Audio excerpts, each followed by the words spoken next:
Guys, good afternoon. So nga pala, dito tayo ngayon sa Lucena, Pahinga. Galing kasi ako ng Bicol, guys. Hindi ko lang na video ang agalin na pagalis. Ito, kahabaan ng Lucena. Siguro, may nakakaalam din itong lugar na to. Sigurado yan. Ito nga pala ang gamit ko ngayon, si MM93. Yan. Ngayon ko lang ulit magagamit ito. Gamit kasi ito ng anak ko. Ayaw niya na, gusto niya scooter sa kanya.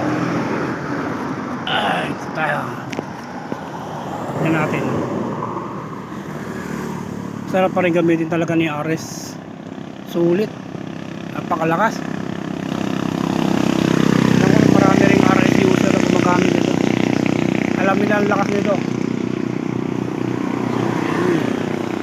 Kaso